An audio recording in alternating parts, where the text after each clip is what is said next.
poco hablar porque a mí me gustaría, previo a ver, bueno, voy a salir de presentación, dejar de compartir. Listo, más o menos, a ver, vamos a ver cómo nos va. Bueno, chicos, comenzamos la clase. Victoria. Comenzar a Marquito, sí, que son las 8:15 pasadas, así que. Bien. Bueno, chicos, buenas noches. En primer lugar, como les dije esta mañana, vamos a continuar un poco lo que hemos comenzado a desarrollar, más que lo de persona, el programa y cómo habíamos planteado en la clase. Habíamos hablado de la relación jurídica y la relación captada por el derecho. Dentro de la relación jurídica habíamos dicho que había tres elementos: sujeto, objeto y causa. Hemos hablado de sujeto, hemos hablado de la persona esta mañana, específicamente los derechos de la personalidad, los derechos personalísimos, y también hemos desarrollado capacidad. Pasamos ahora a lo que yo le dije, el objeto de la relación jurídica. Como otro elemento de esa relación jurídica, el objeto. Perdón, ¿está mostrando pantalla o no? No, todavía no estoy compartiendo pantalla, todavía no ingresé. Entonces ahora, con esta introducción, Paula, voy a comenzar a desarrollar lo que es el objeto de la relación jurídica. Ahora vamos a compartir la pantalla, chicos, su pantalla completa.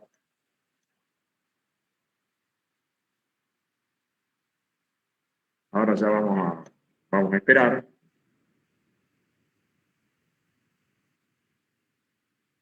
Y ahora ustedes me dicen si entramos en... ¿Están viendo el objeto de la relación jurídica? Sí. Sí, vamos a ver. Perfecto. Ahora sí vamos a ver.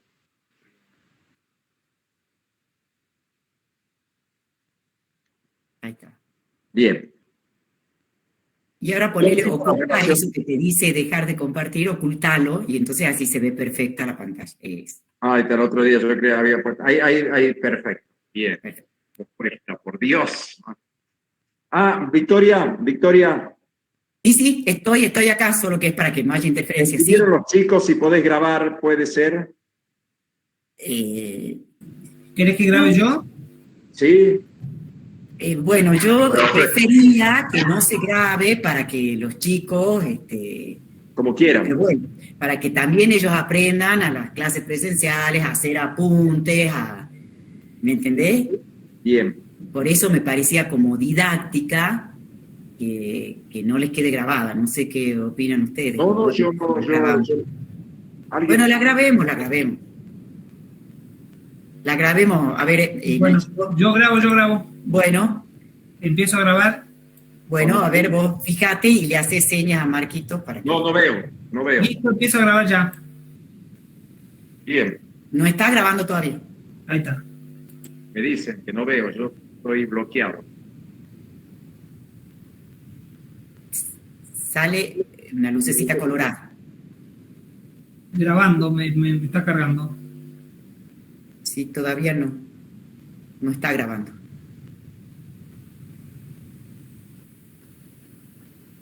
¿Listo? No está grabando. No. Porque sabes que es muy pesada la clase, por eso es que le está costando tanto. Bueno, entonces comencemos nomás, chicos. Sí, por eso es que les estamos grabando clases cortitas, porque somos muchos. ¿Ves? Mira cómo demora en grabar. Sí, todavía no arrancó. Sí. Bien. Victoria. Sí, empezar. No está grabando, no sé si cortar la grabación. Yo te diría... Ahí está grabando. Bien. El objeto de la relación jurídica como un elemento de la relación jurídica, como el segundo elemento de la relación jurídica, comprende derechos, titularidad de derechos. Dentro de este objeto de la relación jurídica, antes con el Código Civil, solamente con el Código Civil de Vélez encontrábamos el patrimonio. Este nuevo Código Civil hace una apertura donde clasifica los derechos en derechos individuales sobre bienes que integran el patrimonio de la persona. Acá hablamos del el patrimonio. Una persona es titular de bienes individuales. Podemos equiparar al interés legítimo que tiene la persona. Cuando hablamos de derechos individuales, está previsto en el artículo 15 del Código Civil, el cual trata sobre la titularidad de los derechos. Las personas son titulares de los derechos individuales sobre los bienes que integran su patrimonio, conforme lo establece el Código. O sea, es el derecho que tiene la persona, un derecho individual que excluye a las otras personas.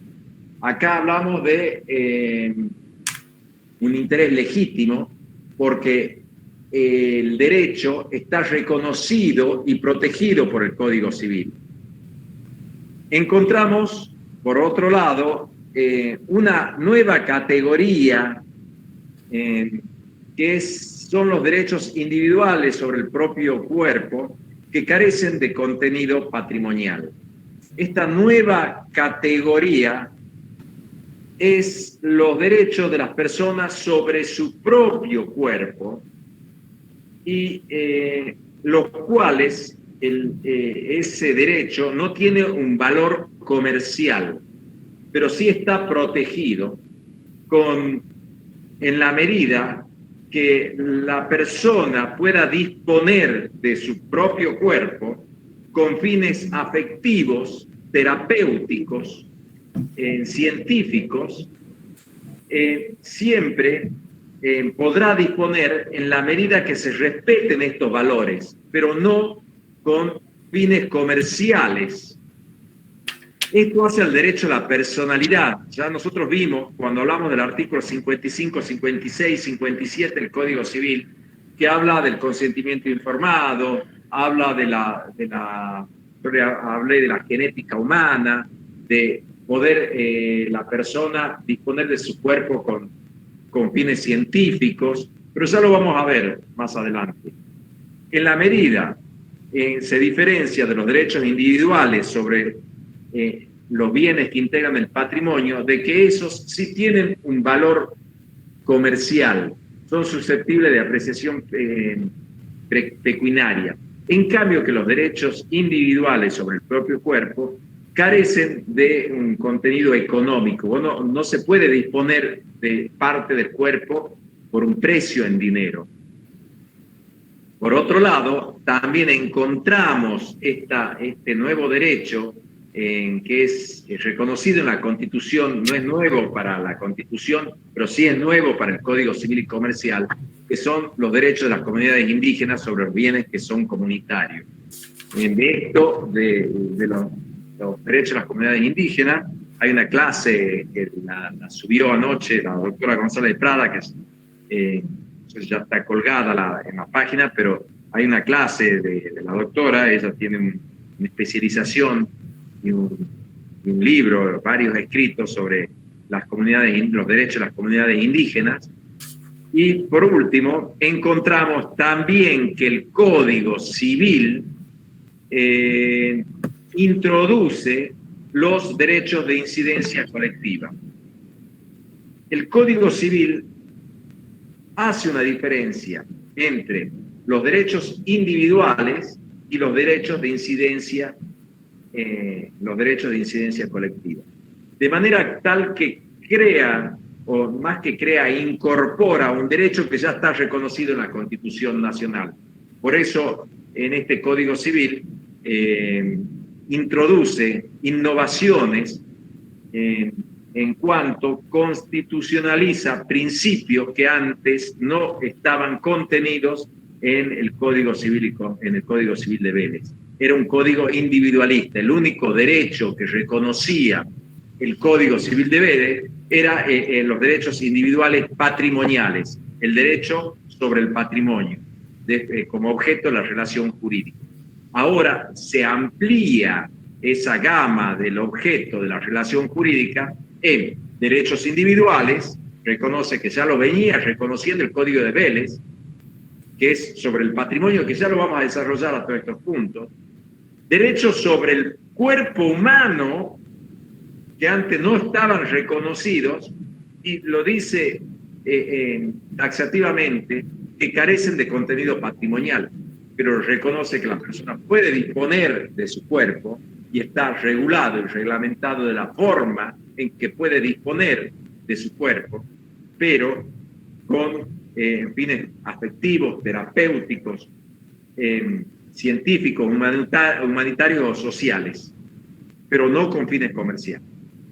Y después introduce los derechos de las comunidades indígenas y algo muy interesante que son los derechos de incidencia colectiva. Son los donde una persona no tiene un derecho absoluto sobre estos derechos de incidencia colectiva, sino vamos a hablar de intereses difusos. Vamos a los derechos individuales. Los derechos individuales está compuesto por el patrimonio. Cuando hablamos del patrimonio, estamos hablando ya de derechos con contenido económico, es decir, de apreciación pecuniaria. Y el patrimonio es como una bolsa, decimos. Es una bolsa que no sabemos, no están individualizados, no sabemos si hay mayor activo que pasivo. Es cuando ustedes hacen un balance, van a decir, ¿cuál es el patrimonio de una persona? Y bueno, a veces el estado patrimonial lo pueden sacar ustedes como contadores, donde ustedes ya saben que tienen un activo y un pasivo.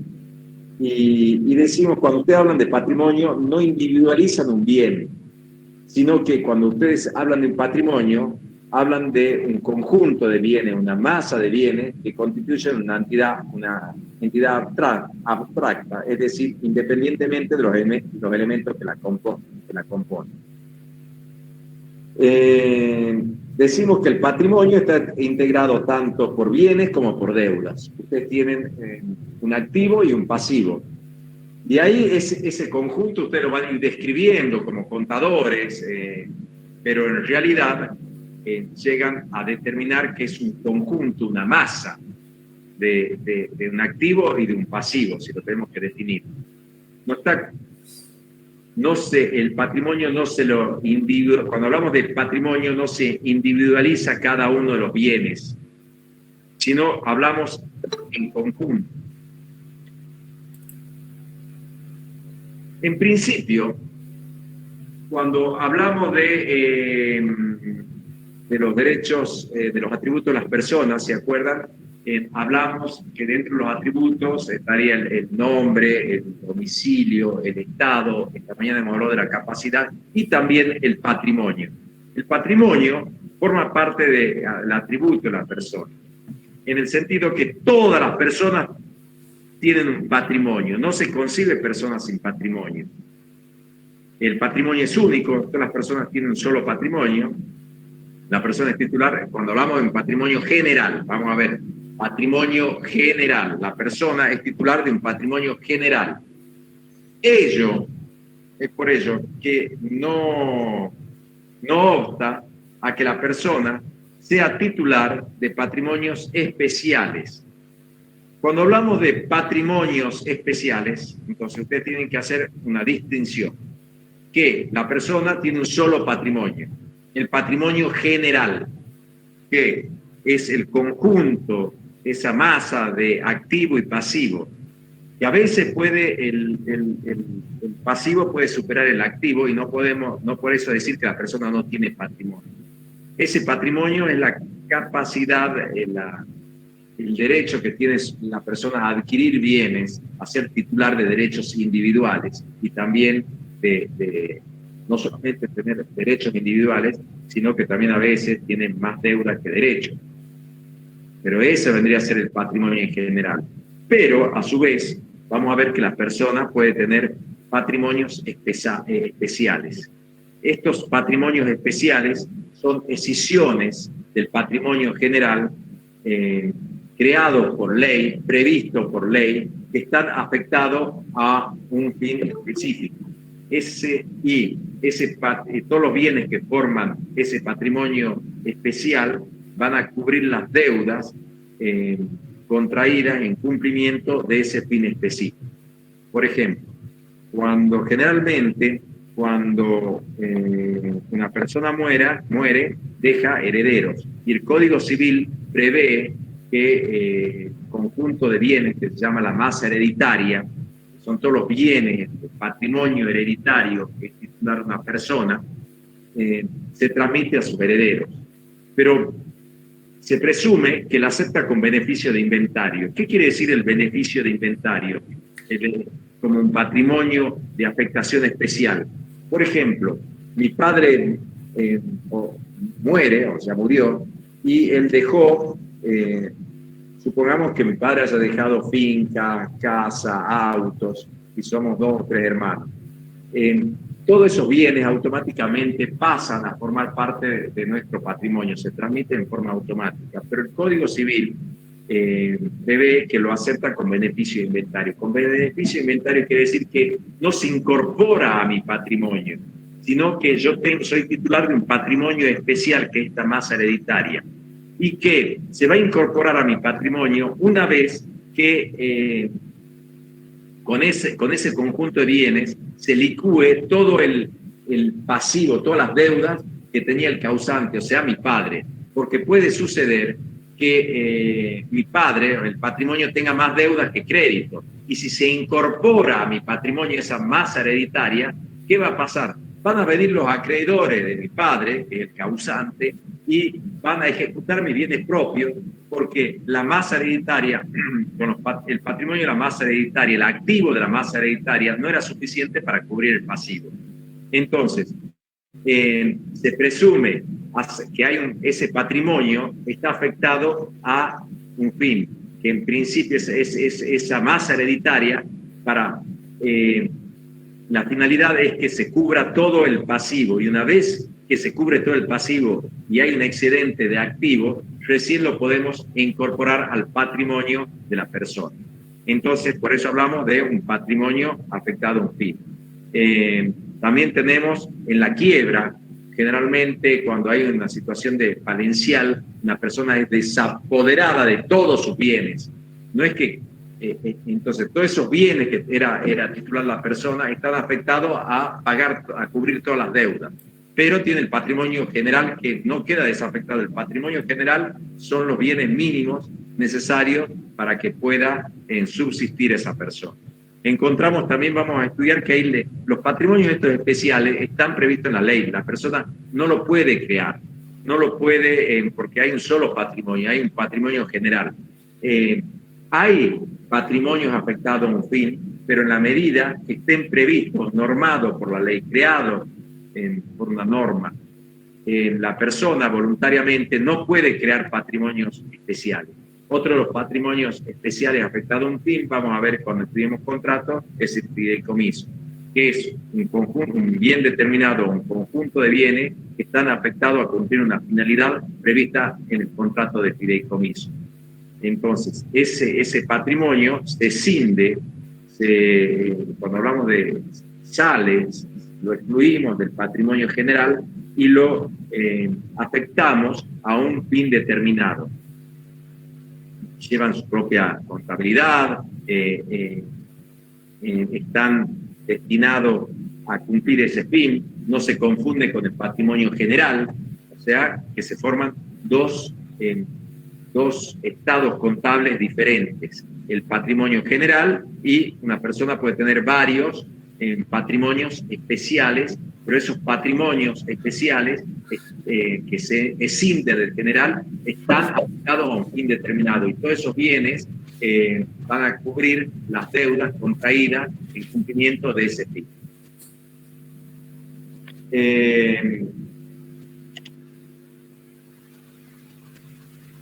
Yo les dije que el patrimonio general es una universalidad de derecho. No se tienen en cuenta los bienes particulares que lo integran, sino en todo.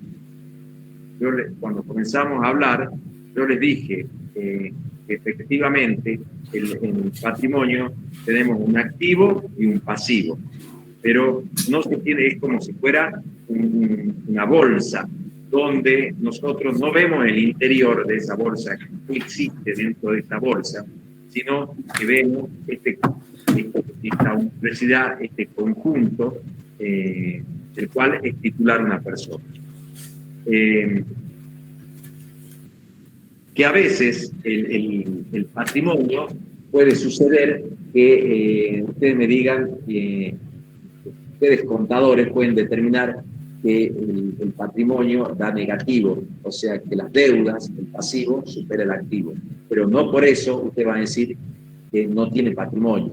No por eso ustedes van a desconocer como contadores que la persona carezca de patrimonio. Porque ustedes jurídicamente, cuando definimos el patrimonio, es una universalidad jurídica, es el derecho que tiene una persona sobre bienes y cosas, y también deudas. Entonces, los caracteres es una universidad jurídica donde se toma en su conjunto, como una unidad. Es necesario que todas las personas necesariamente tienen un patrimonio, es parte de los atributos de las personas. El patrimonio general es único, porque solamente puede haber un solo patrimonio, pero es el general. Después pueden tener varios patrimonios, pero ustedes tienen que no confundir el patrimonio general con el patrimonio especial. El patrimonio general, que es único, es todo el conjunto de bienes de la persona, todas las deudas y los bienes, y que lo pueden afectar y pueden darle el destino que la persona quiera. Y inalienable es que la persona no se puede desprender nunca o disponer de todo el patrimonio y quedarse sin patrimonio. Es parte de la persona el patrimonio. Siempre el mendigo tiene un patrimonio, lleva lo puesto, y tiene derecho que ese mendigo en cualquier momento su patrimonio crezca y se haga millonario, y que al otro día puede andar con los puestos. Lo importante es que tiene derecho a ser titular de bienes y cosas. ¿Cómo está compuesto el patrimonio? Estos derechos, estamos hablando de los derechos estos individuales de las personas susceptibles de tener un valor económico. El patrimonio está compuesto por un lado, tenemos los derechos personales o creditorios. Lo vamos a estudiar nosotros en la próxima unidad, que es, cuando hablamos de derechos personales o creditorios, son la relación de crédito, donde una persona puede ser titular de un crédito, sujeto activo, las relaciones de obligación. Cuando hablamos de obligación, es la relación que hay entre dos sujetos. Un sujeto activo que es titular de un crédito, es titular de un derecho de crédito, y la otra persona, que es llamado el deudor, está obligado a satisfacer el interés de este acreedor. Entonces, es una relación jurídica entre dos o más personas, donde encontramos un sujeto activo llamado acreedor, que tiene derecho a que el deudor satisfaga el interés jurídico de este acreedor. Después ya vamos a estudiar lo que es el crédito. Dentro del crédito encontramos las relaciones contractuales. Y después, como otro derecho que forma parte también del patrimonio, están los derechos reales. Los derechos reales, también susceptibles de tener valor económico y que forma parte del patrimonio, es la relación que existe entre una persona y una cosa.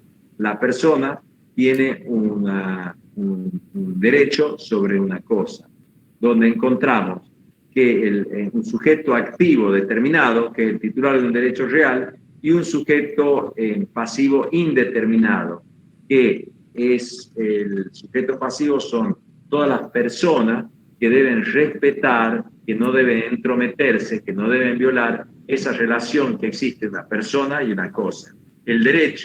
Los derechos reales son taxativos, están reconocidos y creados por la ley. El derecho real más amplio es el derecho de dominio o el derecho de propiedad. Es cuando una persona tiene derecho de usar, gozar y disponer de una cosa.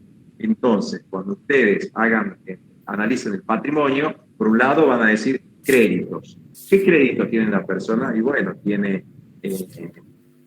un plazo fijo en el Banco Macro, también se le debe 200.000 pesos de un crédito laboral, también porque era trabajador y el empleador no le ha pagado, es también un derecho de crédito. ¿Qué más tiene? Tiene una indemnización de daños y perjuicios también, también un derecho de crédito. Yo le hablo todo derecho de crédito. ¿Y qué más? Y también tiene derechos reales. ¿Qué son los derechos reales? Bueno, es propietario de una casa, tiene 2 autos, tiene también un derecho de usufructo, tiene un derecho real, goce sobre una cosa. Entonces vamos viendo cómo se compone ese patrimonio. Y después también forma parte del patrimonio los derechos intelectuales. Los derechos intelectuales son todas las creaciones artísticas, científicas, musicales, creadas por una persona.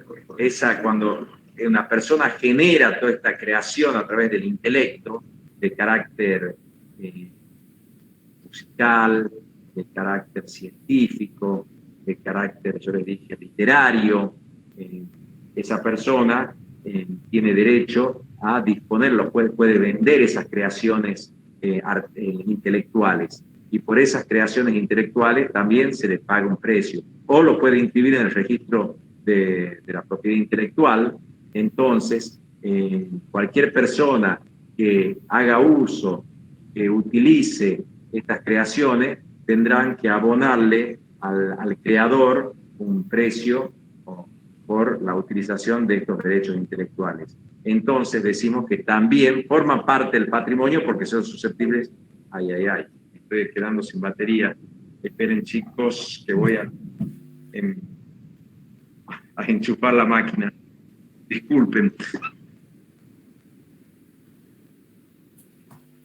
Mientras el doctor Marcos enchufa la máquina, yo les aviso que todavía no les subí lo de las comunidades indígenas. Recién estaba viendo si se había grabado bien, que aparentemente sí se ha grabado bien, así que ahí les voy a subir la clase grabada, y por eso no se vuelvan locos, que todavía no está, no lo voy a hacer ahora que estamos en la clase, porque no vaya a ser que sea mucho, está todo muy pesado, por eso no estamos pudiendo grabar tampoco.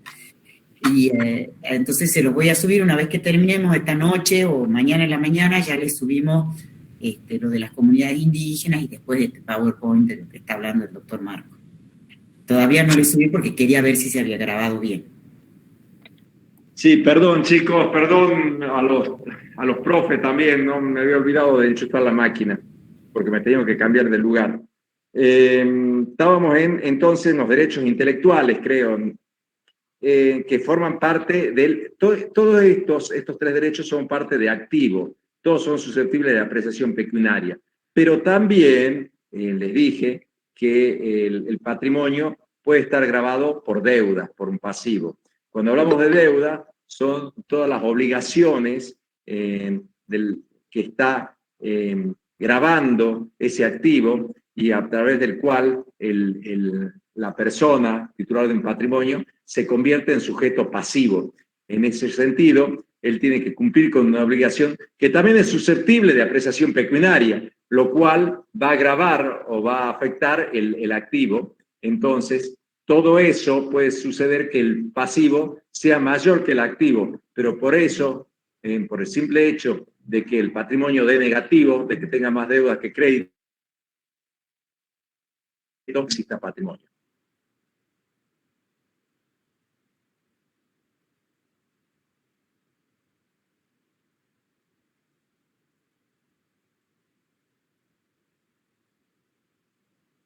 De estos derechos individuales que estamos tratando, porque ahora estamos hablando de los derechos individuales, que una persona es titular de derechos, sobre sus bienes que integran el patrimonio, decimos, hay un principio de que todo el patrimonio es la prenda común de los acreedores. Quiere decir que todo este patrimonio, todos los bienes del deudor, están afectados al cumplimiento de sus obligaciones y constituyen la garantía común de sus acreedores, con excepción de los que son declarados inembargables. ¿Qué quiere decir esto, chicos? Quiere decir que ustedes, cuando como contadores también volvemos a un tema que es muy importante que lo sepan, ustedes, por ejemplo, asesoran un banco ustedes, acá estamos hablando de derechos individuales, ustedes tienen que forman parte de una entidad crediticia. Entonces le dicen, ¿le vamos a dar un préstamo o no le vamos a dar un préstamo a este finquero que viene a pedir un préstamo? O se vienen, o un cliente, ustedes vienen a asesorarse diciendo que tienen que realizar un contrato con una persona donde le van a prestar dinero o le van a vender una casa y se la van a pagar en cuota. Entonces, ¿ustedes qué van a decir primero? Bueno, decile a esta persona que te traiga la declaración de bienes. ¿Y por qué es importante? ¿Por qué van a pedirle la declaración de sus bienes? O si es una persona jurídica, bueno, no estamos hablando de personas jurídicas ahora específicamente, estamos hablando de personas individuales. Porque todas las personas responden con su patrimonio. Cuando veamos obligaciones, si una persona no cumple, no cumple con la prestación, no cumple con el pago del crédito, entonces el acreedor puede satisfacer su crédito a través del patrimonio del deudor. ¿Por qué? Porque el Código Civil establece que todos los bienes de las personas están afectados para cumplir la obligación contraída por este deudor. Entonces, a través, vamos a ver que hay medidas, embargos, inhibiciones generales, secuestros, son todas medidas destinadas a que el acreedor pueda ver satisfecho su crédito. Y eso lo va a hacer a través del patrimonio del acreedor. Y ustedes, capaz que ustedes como contadores, un estado de deuda, un estado de crédito, van a tener que corroborar cuál es el activo y decirle a su cliente, mira, he estado viendo el patrimonio y creo que tiene es bastante solvente porque hice de acuerdo a los bienes, al activo que tiene esta persona, si no cumple, ustedes, el acreedor, va a poder rematar la casa, va a poder embargar las cuentas bancarias, el plazo fijo o lo que tenga para cobrar en la Cámara del Tabaco, porque supongamos que entregue tabaco, ustedes ya saben que tienen una finca muy grande y comercializa el tabaco de determinada manera y saben que todos los activos van a responder a la deuda porque el Código Civil lo prevé. Pero no todos los bienes, el Código Civil también excluye ciertos bienes, los cuales no podrán ser embargados o no podrán ser ejecutados por los acreedores. Por ejemplo, la cuota, si una persona tiene una mamá, le ha embargado por los hijos al papá por cuota alimentaria, después los acreedores de la mamá no podrán, o de los hijos, no podrán embargar la cuota alimentaria. Las jubilaciones y pensiones tampoco son embargables, el salario mínimo y vital inmóvil no es embargable, decimos que en principio, salvo que sea para alimentos, pero por créditos comunes, el salario, las remuneraciones que percibe el trabajador es embargable, pero en la medida que sea superior al salario mínimo vital inmóvil. O sea que mayor ese monto se puede embargar. Y vamos a ver que los inmuebles afectados a bien de familia, que quiere decir la vivienda única, hay viviendas donde vive toda la familia, no podrá ser embargada ni rematada. Y las indemnizaciones por accidente de trabajo. Vamos a un tema muy importante también ahora, dentro del patrimonio. Yo le dije que la persona son titulares del artículo 15, habla de que las personas son titulares de los derechos individuales sobre los bienes que integran el patrimonio conforme a lo que establece este código. La persona, los bienes en sentido amplio, está integrado por bienes y cosas, bienes en sentido estricto. Los bienes en sentido estricto son los objetos inmateriales susceptibles de valor económico.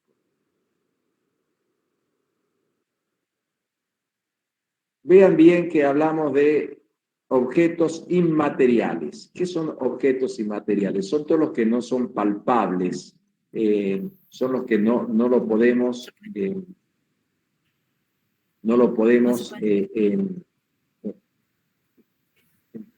al tacto, no tienen una forma material, sino que son intangibles, en el sentido de que no lo podemos disponer como una cosa, pero tienen un valor económico. ¿Qué sería, por ejemplo, un crédito, chicos? Ustedes dicen, mirá, mi amigo me debe como 100.000 pesos. Ustedes, en ese sentido, lo incorporan al patrimonio porque es un crédito que ustedes tienen a percibir, forma parte del activo. Por ejemplo, a un trabajador le deben diferencias salariales, es un crédito. Un plazo fijo es un crédito que ustedes tienen.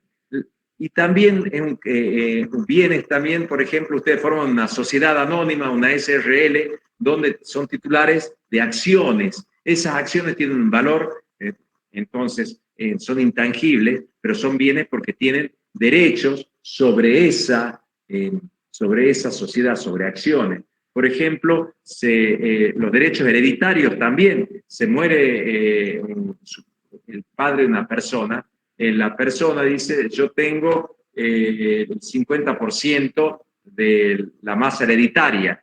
O sea, no tienen derecho sobre un bien determinado, sino sobre la masa, sobre ese conjunto de bienes que es intangible. Entonces hablamos de objetos inmateriales, pero que tienen un valor económico, que forman parte como de los créditos.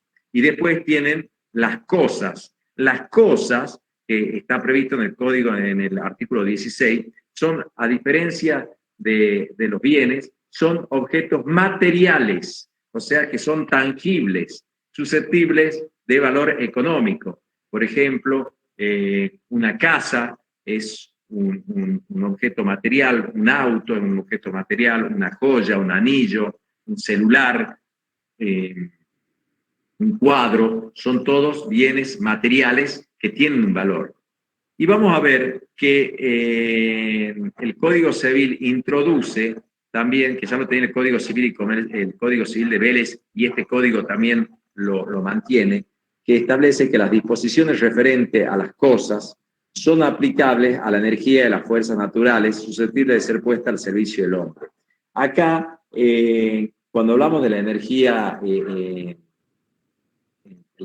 eléctrica, la energía eólica,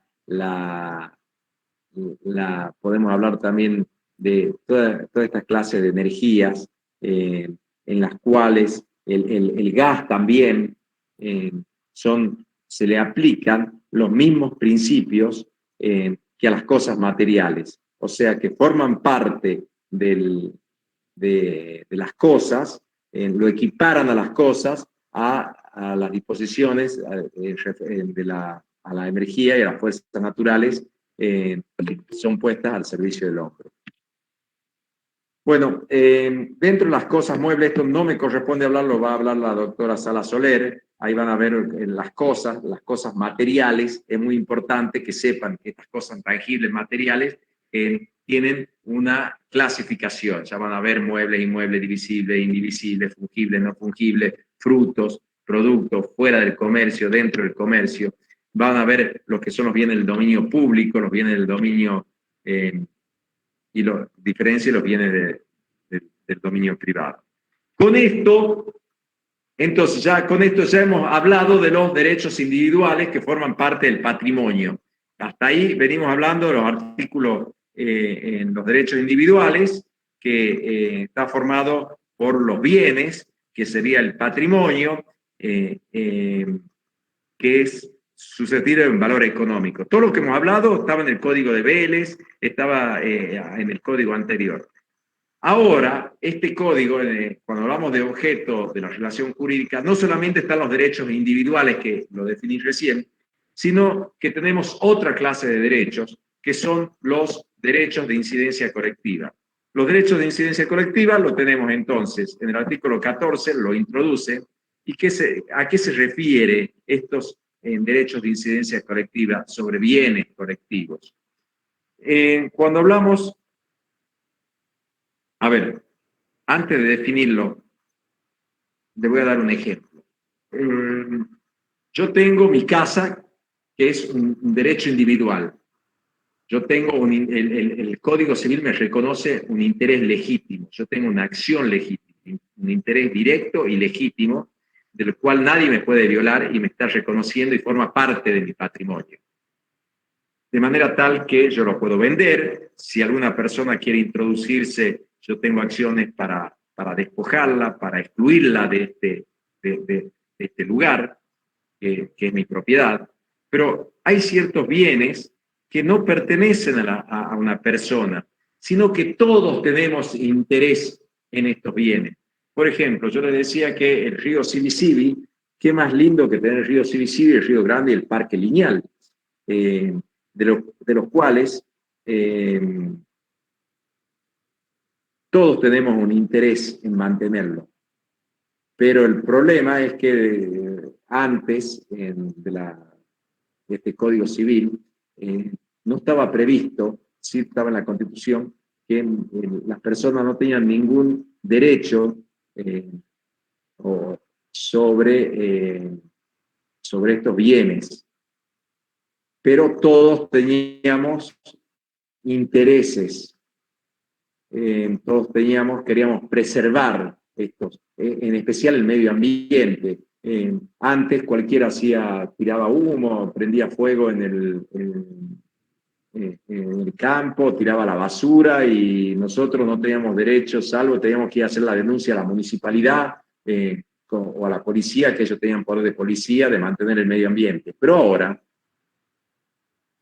hay ciertos bienes donde todos tenemos interés en preservarlo, en mantenerlo, y el código nos reconoce derechos no individuales, sino difusos, que pertenecen a toda la sociedad. Entonces, habiendo hablado sobre estos, decimos que estos derechos de incidencia colectiva sobre bienes colectivos se refiere a aquellos que son indivisibles y de uso común, o sea, que no se divide para un grupo de personas, sino que son bienes que todas las personas lo pueden usar, gozar, sobre los cuales no hay un derecho subjetivo individual en sentido estricto. Estos bienes no pertenecen a la esfera individual, no pertenecen al patrimonio de la persona, sino al patrimonio de toda la sociedad, y no son divisibles en modo alguno, o sea, que no se lo puede apropiar un grupo de personas, no se lo puede dividir a favor de ciertas personas. El bien colectivo pertenece a toda la comunidad, siendo indivisible y no admitiendo exclusión alguna, en el sentido que nadie puede quedar excluido de estos bienes. Estos bienes no tienen por titulares a una pluralidad indeterminada de personas, sino que pertenecen a la esfera social. Yo les decía, estos bienes, por ejemplo, el Purmamarca, el Cerro de los Siete Colores, la cultura de nuestro norte. Cualquiera de nosotros, yo le decía siempre, doy el mismo ejemplo, supongamos que quieran poner un casino como en Las Vegas, de 12 pisos, con música electrónica, con LED, y con construcciones súper modernas, y cualquiera de nosotros nos podemos ver afectados porque es un bien que pertenece a toda la comunidad, no a un grupo selecto de personas, o están afectados a un fin determinado, sino que todos tenemos interés en preservar ese bien. No forma parte de nuestro patrimonio, no tenemos un derecho individual subjetivo que excluye a los otros, sino que estamos incluidos todos como miembros de la sociedad en preservar esos derechos. Más que hoy en día hablamos del medio ambiente, el derecho al medio ambiente, hay juzgados de medio ambiente, donde cualquiera de nosotros, cuando vemos una violación al medio ambiente, tenemos acciones difusas para evitar que se siga produciendo un daño sobre esos bienes de incidencia colectiva.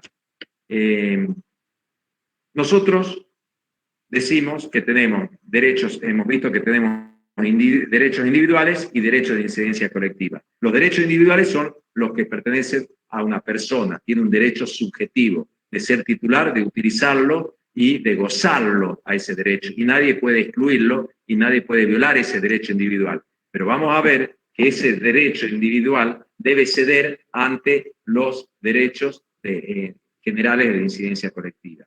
¿Qué quiere decir esto?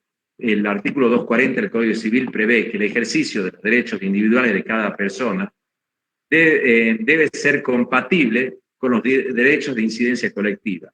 Debe conformarse a las normas del derecho administrativo dictado en el interés público y no debe afectar el funcionamiento ni la sustentabilidad de los ecosistemas de la flora, la fauna, la biodiversidad, el agua, los valores culturales y el paisaje. O sea, ¿qué quiere decir esto? Es como yo le dije, yo me compro un terreno en Purmamarca, yo me puedo construir, yo tengo un derecho individual y hago lo que quiero, es mío. No, no es, sino que se debe respetar el derecho, la administración pública para preservar el funcionamiento de la flora, la fauna, los valores culturales, el paisaje, puede poner límites y me puede decir bajo qué reglas y bajo qué normas debo construir y debo utilizar yo la propiedad.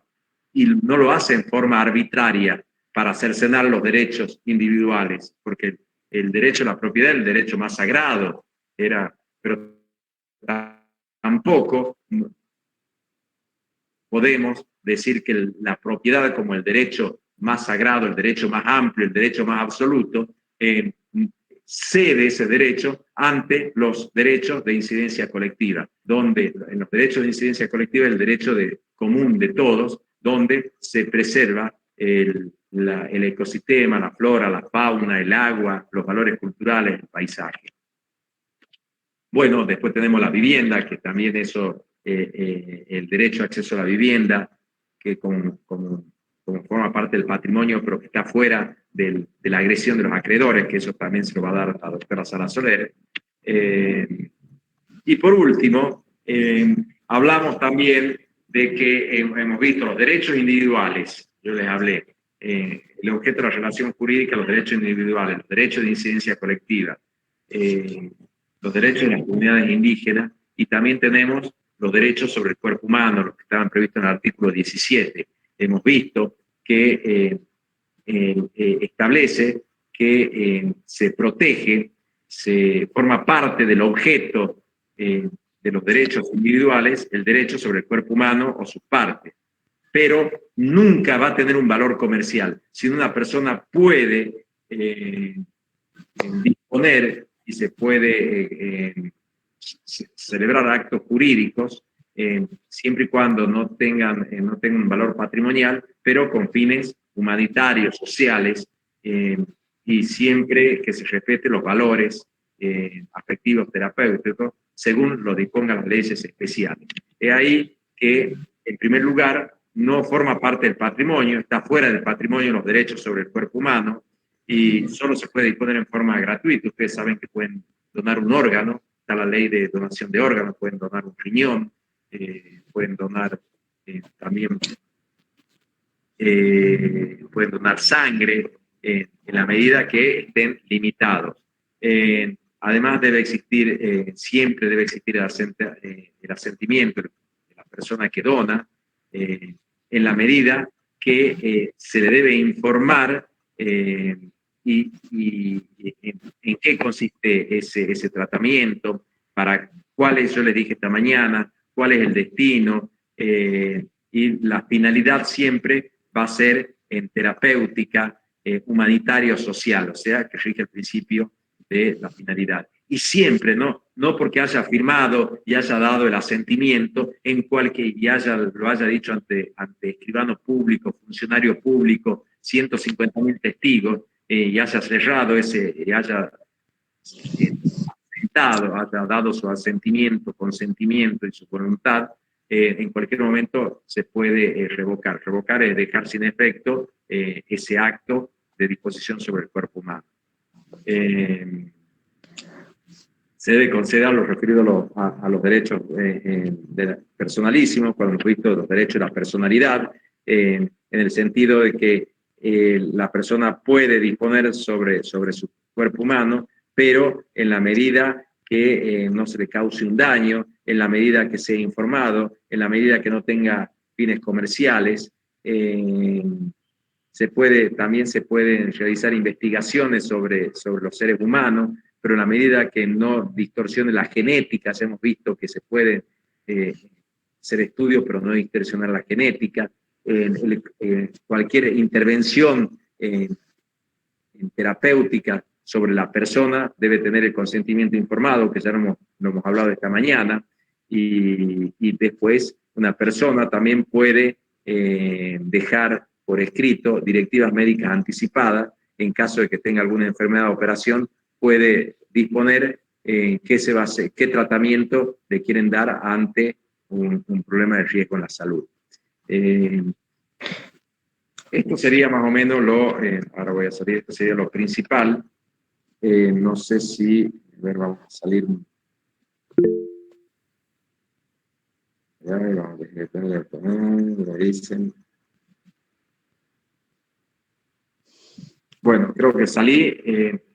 Chicos, esto más o menos, para ser conciso, esto sería lo... me perdí. No, me perdí, que no salga en la pantalla, chicos.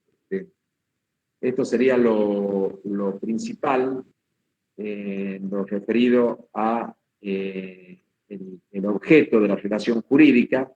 Faltaría ahora que tienen que dar, para terminar lo que sería el objeto de la relación jurídica, van a hablar sobre la clasificación de las cosas, donde van a hacer una diferencia entre cosas del dominio público y del dominio privado. Dentro de la clasificación de las cosas del dominio privado van a ver lo que son cosas y bienes, frutos y productos, fuera del comercio, dentro del comercio, y también van a ver lo que es cómo trata la vivienda como un bien protegido, la vivienda familiar como un bien protegido de la persona y de su grupo familiar, y que está excluido de la acción de los acreedores. Bueno, chicos, no sé si algunos tienen alguna duda, no sé si han escrito algo por ahí, quieren...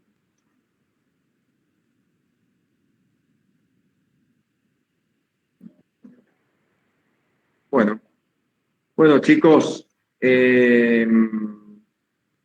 a ver, aquí estoy viendo. Profe, y si el Pucará es un bien colectivo, ¿por qué me cobraron la entrada la última vez que fui? Bueno, es un bien de incidencia colectiva, pero también se debe preservar ese bien. Eso no te impide, o sea que no es que esté lucrando una persona con ese bien, es generalmente te pueden cobrar para la utilización y el mantenimiento de ese bien.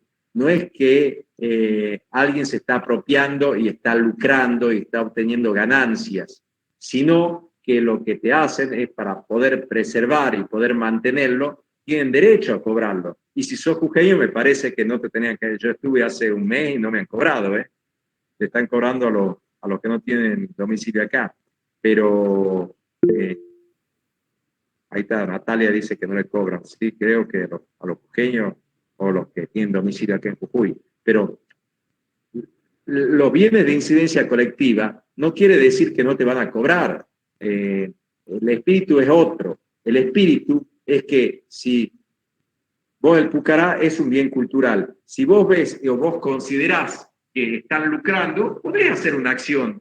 Si vos decís, están cobrando demasiado, están lucrando con esto y no lo están manteniendo, vos tenés una acción, te podés quejar, podés ir al juez. Es más, no, ahora no es que tenés que ir a quejarte al gobierno de Jujuy, podés ir vos individualmente, como Santiago Moreno Garay, diciendo que te sentís afectado porque están cobrando y están lucrando con un bien que forma parte del patrimonio cultural de los jujeños.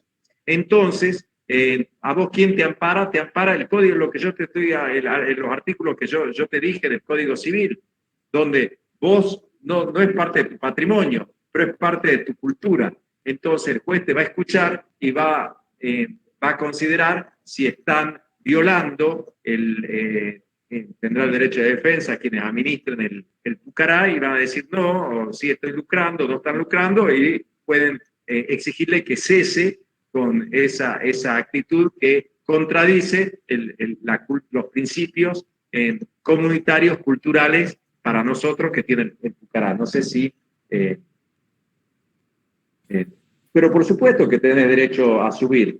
Lo único que, a ver, yo diría que las circunstancias, está muy buena la pregunta, las circunstancias de que sea algo de todos no significa que esos derechos no se reglamenten. El Pucará requiere de mantenimiento, requiere del personal de guías que recibe la gente, o sea, no quiere decir que porque es de todo es como que forma parte de nuestra propiedad individual. Primero, ahí como han dicho, no les cobran a los jujeños, pero sí tenés que sacar las entradas y tenés que cumplir un turno. Y si se cobrara, como por ejemplo también a los colorados, es porque, digamos, todos tenemos derechos conforme a las leyes que reglamentan el ejercicio. Entonces, si todo esto requiere de un mantenimiento, es lógico que se aportes, lo que se puede hacer es cobrar menos, pero que participemos todos en el mantenimiento. O sea, a todo derecho siempre le corresponde una obligación. Entonces, la obligación puede estar en estos derechos de intereses difusos y de incidencia colectiva, puede estar en colaborar con ese mantenimiento. O sea, siempre acuérdense que tenemos derechos, pero conforme las leyes que reglamentan su ejercicio.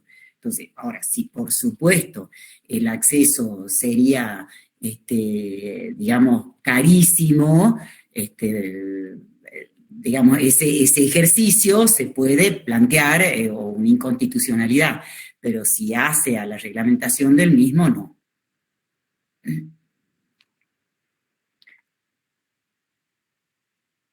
No sé qué más, Marquito, podés vos aportar. No, era eso más que nada, que sepan que, bueno,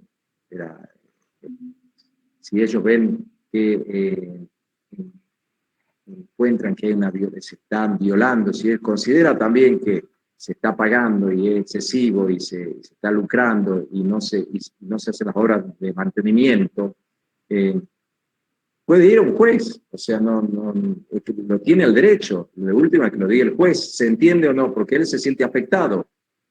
Claro, perfecto, sí, él se siente afectado, pero siempre, por eso es que yo les decía, o sea, todo el ejercicio de los derechos debe ser regular, no debe ser abusivo. Entonces, bueno, si uno se siente con derecho, puede ir al juez, pero acuérdense que los derechos que nosotros tenemos reconocidos son conforme a las leyes que reglamentan el ejercicio. Entonces, si esa ley, la reglamentación de ese ejercicio es arbitraria, hay que planteársela a un juez y él decidirá. Pero tampoco es que todo podemos, digamos, terminar en litigio. O sea, si es, como les digo, en este caso, el Pucará o los Colorados o lo que fuere, digamos, es para el mantenimiento, para pagarles a los guías, para pagar a toda la gente que trabaja ahí, no es que te están prohibiendo la entrada, sino te están diciendo, ingresa, como es un museo, porque el Pucará es un museo de sitio, así se llama, porque es un bien cultural que hay que preservarlo, es muy caro para la provincia, es muy caro para en este caso es la universidad, la Facultad de Filosofía de Buenos Aires, la preservación de los bienes culturales es muy caro y muy costoso, y es importante que se lo haga, porque así nosotros mostramos al mundo quiénes somos, quiénes han sido nuestros ancestros, qué se mantiene viva de esa cultura. Entonces, todo eso hace al mantenimiento de esos bienes culturales. Entonces, en el mundo vos no podés decir, porque yo soy de este lugar, yo puedo entrar, sacar, qué sé yo, las piezas que hay en los museos, o la tierra que hay, o porque tengo derecho porque soy del lugar. No. El derecho está reglamentado y todos tenemos obligación de preservarlo. Entonces, siempre a todo derecho, acuérdense, le corresponde una obligación. Entonces, la obligación de preservarlo puede estar dentro del ejercicio de la reglamentación de ese derecho.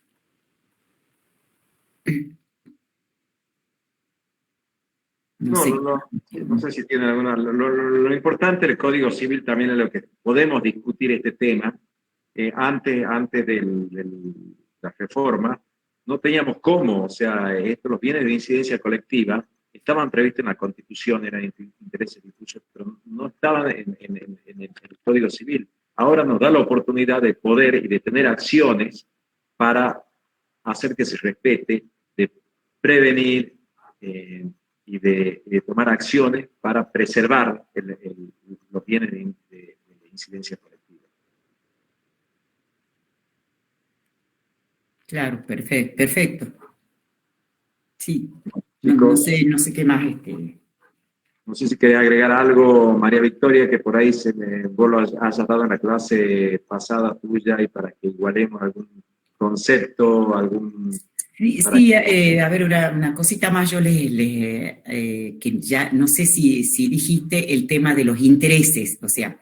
Me pasó muy rápido, sí.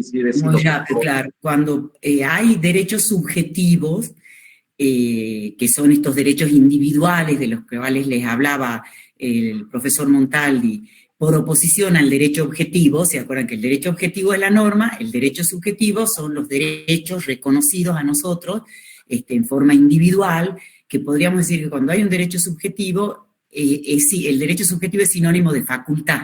O sea, en virtud de que tengo el reconocimiento de un derecho subjetivo, yo le puedo exigir algo a alguien, es decir, puedo exigir que se me respete ese derecho.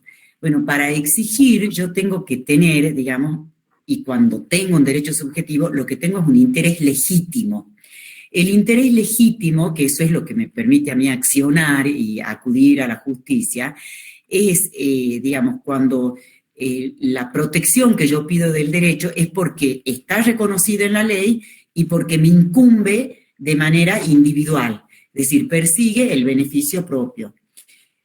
También puede haber un interés simple en donde, si bien no está reconocido en la ley, sí igualmente me interesa y persigo la protección de ese derecho por aquello de que todo lo que no está prohibido está permitido.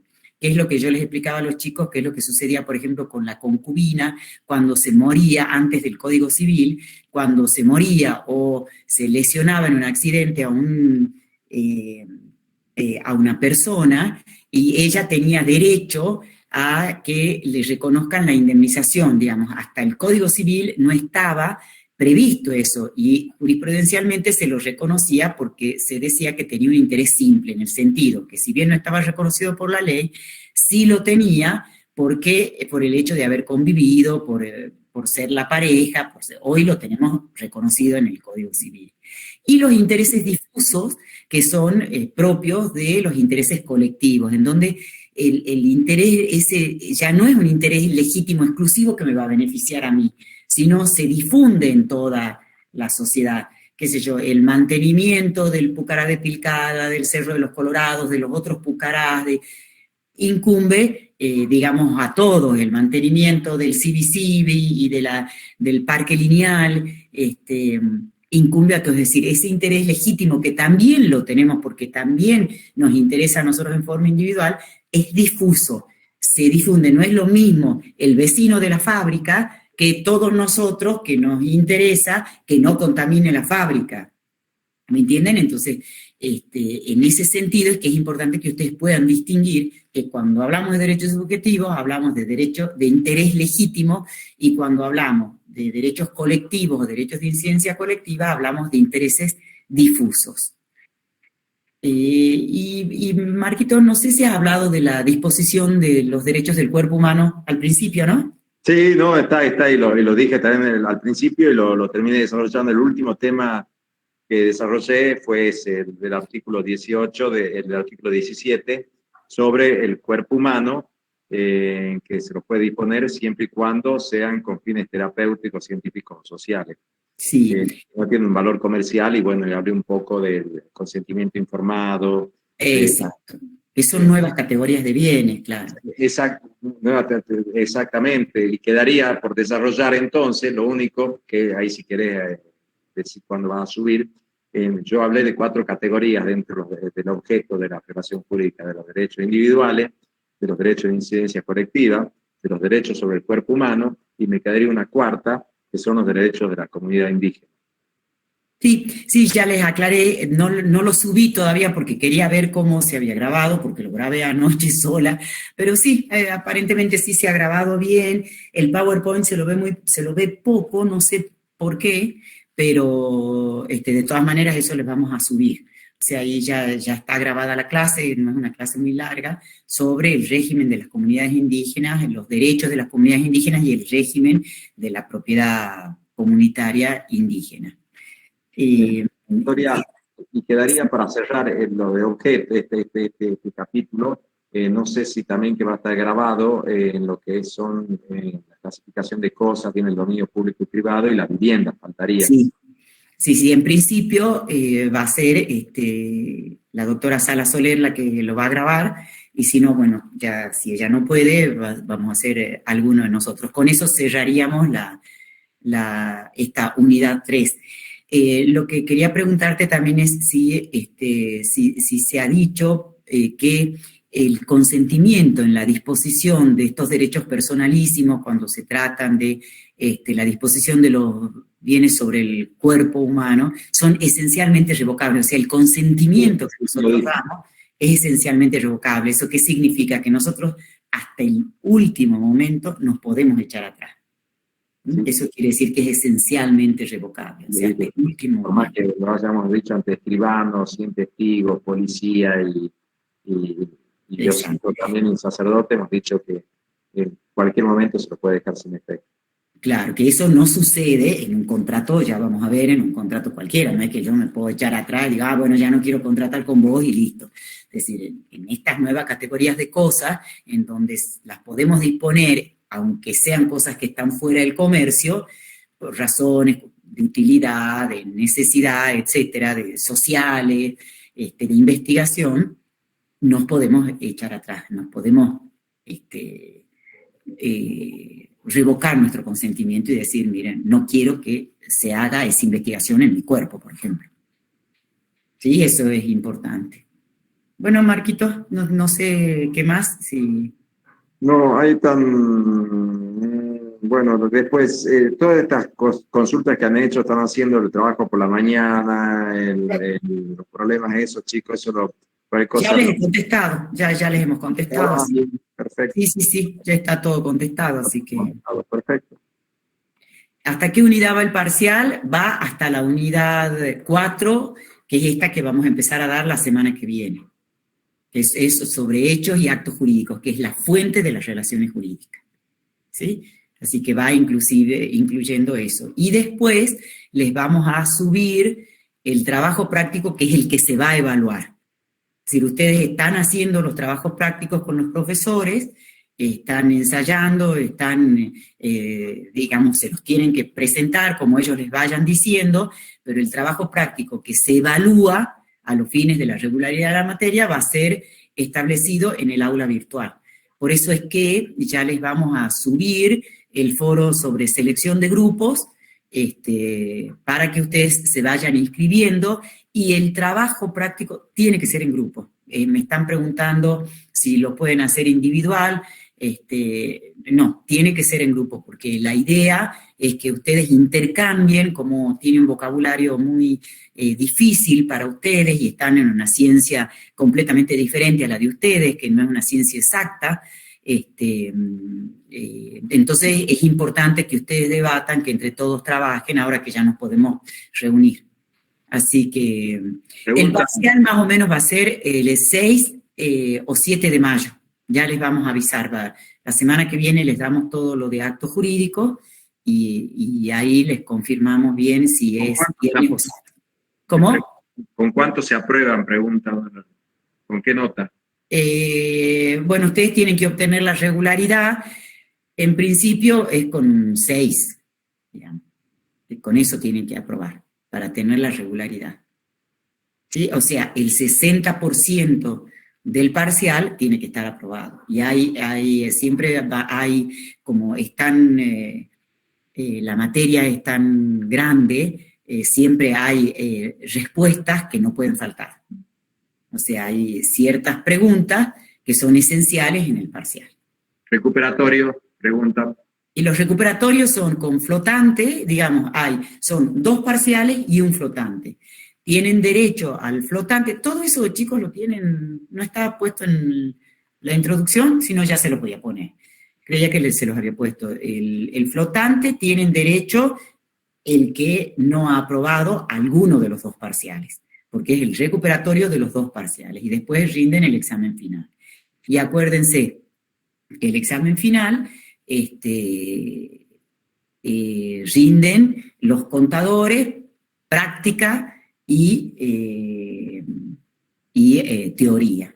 Los demás rinden teoría, a pesar de que para regularizar tienen que aprobar la práctica, 5 trabajos prácticos. Me parece que está, chicos, pero bueno, ya voy a revisar en la introducción del aula virtual, ahí fíjense. Si no, ya se lo pone. Profe, ¿Cómo? El primer parcial solamente es teoría y el segundo es práctica con teoría. No, todos tienen práctica y teoría. En el parcial también tienen que rendir, tienen práctica y teoría. el parcial yo le decía a los chicos, es teoría, nomás es práctica y teoría, Victoria. Sí, van a tener un trabajito práctico así sencillo, sí van a tener. Sí. Sí, como venían rindiendo hasta ahora. Pero bueno, ya les avisamos, ¿cierto? Que van a tener el trabajo, pero es que el trabajo práctico que se les evalúa es un trabajo en grupo. El del parcial es el trabajo individual, por eso es que es tan importante la práctica. ¿Mm? Así que son trabajos prácticos no tan largos, pero sí algo van a tener que resolver en la práctica. ¿Sí? Bueno, chicos, ¿estamos? Profe, Sí. eso de los caracteres del patrimonio y su composición, ¿en qué parte de los artículos está para poder verlos del código? No, eso lo tienen que estudiar. ¿Eso de dónde lo sacamos entonces? Y yo les dije, lo tienen muy bien tratado en el manual. Acuérdense que el programa cada unidad tiene bibliografía. En el manual de la profesora Aida Kemmelmayer de Carlucci lo tienen bien tratado. ¿Sí? Entonces la teoría ustedes tienen que estudiarla, digamos, de los libros que les estamos citando ahí, fíjense y ahí los van a encontrar. Estas clases de alguna manera se las hemos preparado de ahí, del tomo 1, fíjense en el programa, ahí tienen el libro que se llama Manual de Derecho Privado, la autora es Aida Kemmelmayer de Carlucci, y tienen la parte de los derechos individuales, de incidencia colectiva, y después tienen un capítulo que se llama Bienes y Cosas. Y ahí se van, ella es una de las autoras del proyecto del Código Civil, y ahí lo van a tener, de ahí lo pueden preparar. Pero siempre acuérdense que en el programa que está subido al aula virtual, ahí tienen la bibliografía de cada unidad.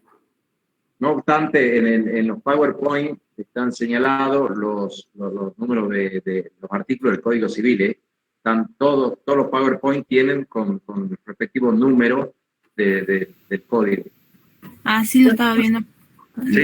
Sí, esto ya les vamos a subir, o sea, había que terminar un poquito de darles esta clase y ahora les subimos los PowerPoint, así ustedes tienen el material, ya tienen en el programa la bibliografía y tienen las clases orales grabadas. Esta clase no la hemos podido grabar, ya nos van a avisar si nos van a cambiar, porque me estaba comunicando con ellos, si nos van a cambiar a Zoom, porque es como que está muy pesada para la cantidad que somos. De todas maneras, yo estaba viendo, Marquitos, hemos abierto los 2 por derecho privado. No sé si también eso puede haber hecho que esté más pesado. ¿me entendés? O sea, cuando estamos nosotros de administradores, el administrador, o sea, el que fijó la reunión, que entre por la cuenta institucional. Me parece que eso puede haber hecho que esté más pesada la clase. Y vos entras directamente con el enlace que les hemos mandado, que al enlace lo copiás y lo ponés y ahí. Y entonces entras no por la misma cuenta institucional. Tendría que, sí, capaz que... ¿Me entiendes? Porque los dos dice derecho privado, ¿no es cierto? ¿El mío dice derecho privado también o...? Claro, estamos los dos por la misma cuenta. Ahí estoy, bueno, esto es una pruebita. Ahí estás grabando. Claro, Sí. ¿ves? Estamos los tres. Bueno, Sí. la cortemos, Marquito, porque si no, Sí. la Dale. grabación, digo. Está bien.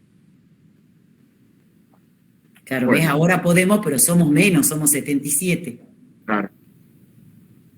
Bien. Ahí está. Bueno, igual es cortito, así que ya va a llegar. Bueno, chicos, nos piden que les subamos el link, Marquitos, del libro de Rothbard. Sí, ese lo tengo que buscar ahora. El año pasado lo habíamos subido, así que ya vos lo tenés. Puede estar entonces. Creo que está por ahí dando vueltas. Sí, está subido, lo vi en algún lado.